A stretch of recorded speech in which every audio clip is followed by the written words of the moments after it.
We've heard there's a civil war in the Republican Party, but there's nothing civil about it. You're either pro-Trump or never Trump, inside or out, elitist or crazy. So how did we get here? How do we get out? Oddly, we can handle differences with the left, but not with allies who disagree.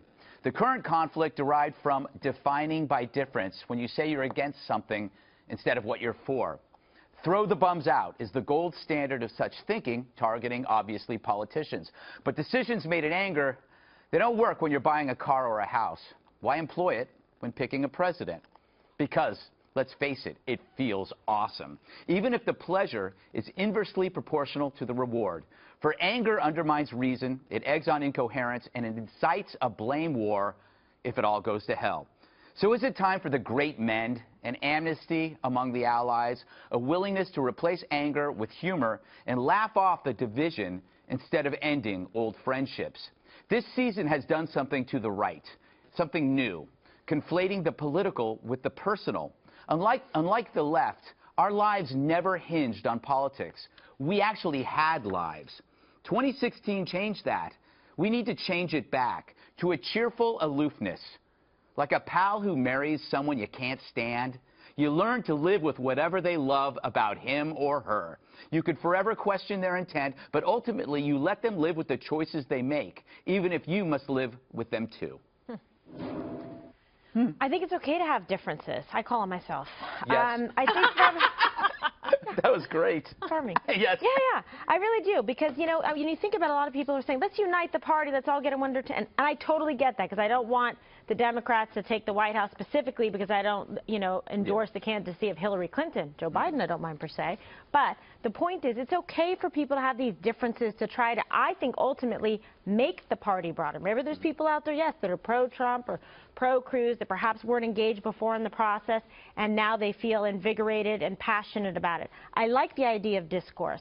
I like the idea of differences and people really advocating and sharing their voice about what they believe in, right? I think it just makes us better, stronger. It does make, and I do think criticism is the engine of such reason. Eric, safely say we've never seen this kind of conflict among friends, right? It's amazing how people on the right will attack. So if you're perceived as pro-Trump or a Trump supporter, the Cruz people destroy. You say one thing, even if it's just a statistic. Oh, you're in the tank, or you're working for him. He's paying you. Or on the other side, I'm sure the people who are pro-Cruz are getting it from the Trump people. Yeah. What a divide that this has created. Unfortunately, who's benefiting from it? Hillary Clinton and Democrats. So at some point, whenever it is, we need to coalesce around some. I will agree with on one thing, though, and you, I think you said it in your monologue, it's bringing more people to the process. I was having dinner with some friends last night. He's like, you know, I've never paid attention to politics ever in my entire life. And he starts reciting some things that Cruz said and Trump said. So this is good. And the turnout, the numbers on the GOP side up 65%. I saw a stat today. Yeah. Trump right now is 10.1 million votes. He will break the record all-time held by George W. Bush in 2000, who had 10.8 million through the whole primary process. So it's only one or two more contests, and Trump's going to break that number. So people are engaged, and they're in tune to what's going on. I think it's good for the process. Now, to argue, see, I will argue again from not saying that he's bringing people in that aren't voting for him. Sure, absolutely. Yeah, so it's like because he hasn't locked it down. Yeah. Right now, he has 200,000 more votes than Romney had the whole year in 2012, and Trump still hasn't locked down the nomination. That's true. Dana? I'm sorry, I was just distracted. But the picture in the back, it looked like there was actually somebody standing over Eric's shoulder when we were there, and I was just a little... Were you going to call Secret Service? I agree. Look, Watch out. I mean, do you see what I mean? Yes. Look, see? Yeah, that's great. I thought somebody was coming to get Geraldo. Oh, we can dream. I am beloved in this city. I think that part of the thing that has fueled it is social media. Yeah, definitely. Because you could pay attention to the news. You could read the newspaper. You could watch the evening news. You could maybe go to a town hall meeting, but you actually had to, like, get a... It used to be that you got your notifications from the Republican Party in the mail, and then you went down to the event, and now you can participate all day long. And I do think there's a little bit of fatigue that could settle in. And a lot of people in Europe will ask, or all around the world, why do your campaigns last for 2 years? Yeah. When you know, if you're in Britain, you can call an election and say, okay, it'll be 6 weeks from now, and then it's every those kind of races.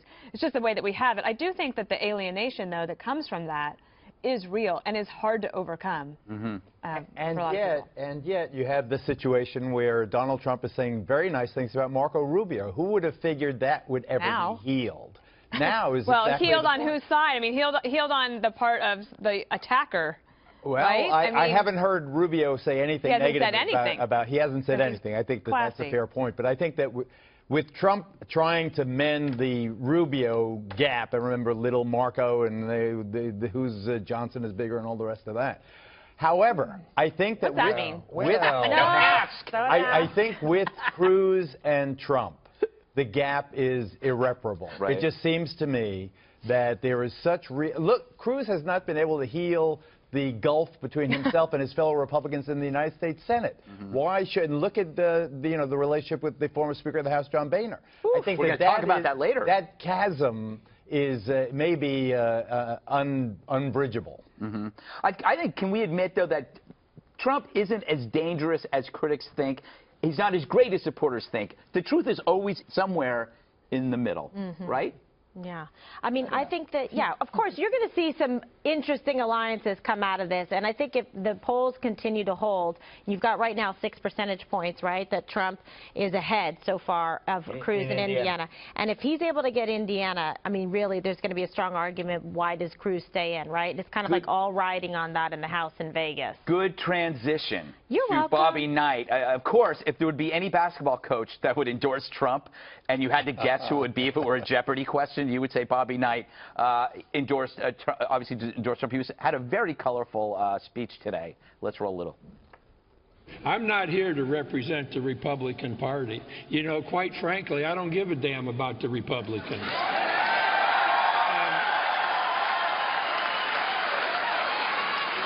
And then on the other hand, I don't give a damn about the Democrats either. This man's not a Republican. He's not a Democrat. At heart, he's just a great American. You know, Dana, it's kind of like the Pope endorsing you for a mayor of Vatican City, for Indiana, because he's such a big character. Yes, he is. He is. I think one of the things he was talking about is this, you've talked about the rejection of ideology. And so I think about some people that I grew up with in Colorado and Wyoming who have strong feelings in this election, okay? And they feel like they don't really have anyone to vote for at the moment. But the litmus test is that you have to check all of these boxes and then you can be in the party, whether it be Republicans or Democrats. There are people that for many years have just rejected that and sort of felt like, I think that's why you got people that used to say, well, I'm fiscally conservative and socially liberal, because they didn't want to have to be put in the box. And the Geraldo Republican. And millennials in particular, they do not like to be labeled in any way, which is why you see that in the majority of the country, the Pew report last year for the first time showed that neither Republicans nor Democrats have a majority of affiliation in the country, that they are independents. So there is a realignment happening, and I think part of it is what Bobby Knight was talking about, which is that he doesn't care about the party, he just cares about the results and hopefully for a better America. This was such a great endorsement. Timing, Donald Trump plays these things so well. So Ted Cruz has the Carly Fiorina announcement, the VP announcement, and he comes back with this, and this is really huge. Bobby Knight was an amazing basketball coach, but he broke all the rules. Unconventional. Even beyond unconventional, he broke the rules. He threw chairs. And he yelled at hit players. you in the nose. Punched a player. My kind of man. He did the things that you go, you can't do that, and you can't do that right now. But you know what he did also? He won basketball games. He won championships. He was the best coach, I think, maybe besides Coach K, ever to grace college basketball. But he is the Trump is the embodiment of Bobby Knight in politics. Bobby Knight speaks the truth, and I've been trying to make that point. He is correct when he says Trump is not a Republican and he's not a Democrat. Yeah. I remember when I spoke to Trump about running for president years ago, he was going to run as a Democrat. Yeah. Now he's a Republican. Not only is he a Republican, he's an anti-abortion, anti-immigration Republican. He's a conservative Republican. I think Trump has evolved. I think that Trump is Trump. I think he is the cult of personality is huge.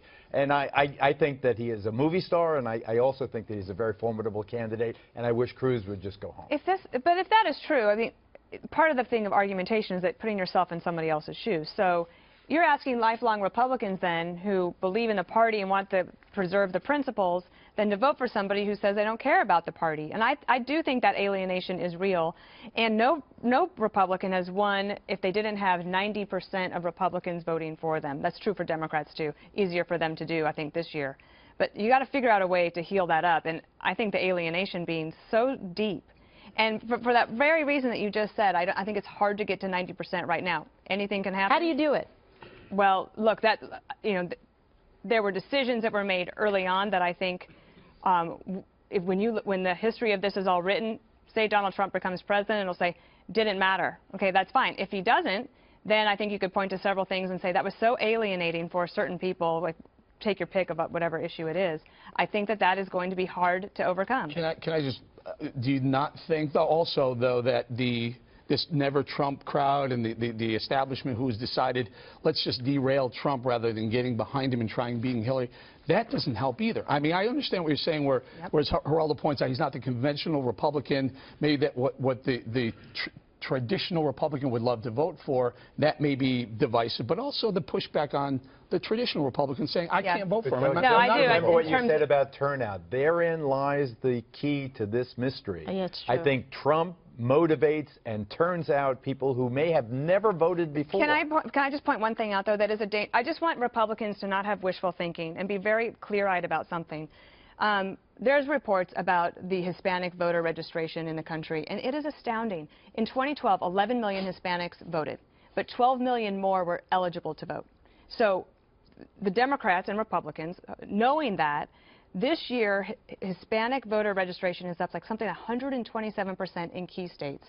Florida, Colorado, Arizona, Nevada, and California. And if this race is going to be as close as we think it's going to be, that absolutely matters. And pick Rubio. So everybody has to be very Susanna clear-eyed about Martinez. this. I agree. I don't think it helps. And that is why Trump something. will moderate his position on immigration, and that is why the one thing you did not hear in that foreign policy speech you made was the wall. The wall went down. He tore down his own wall. It was. He said, Donald, tear down that wall you said you were going to build. Well, which might be, but then when you go back again, like you say, what happened that caused that? I mean, that belief if you have a 77 to 85% negative rating with Hispanics at the moment, you have to figure out a way to make that up because you need about 40%, unless you bring up all these new people. You need both. How many people vote, Kimberly, based on the vice presidential pick? 1%. All right, there you go. Okay. In the past. I'm your thought. This is a whole new ball game. All of the conventional wisdom is out the door. Okay, Republicans, break all your big plans.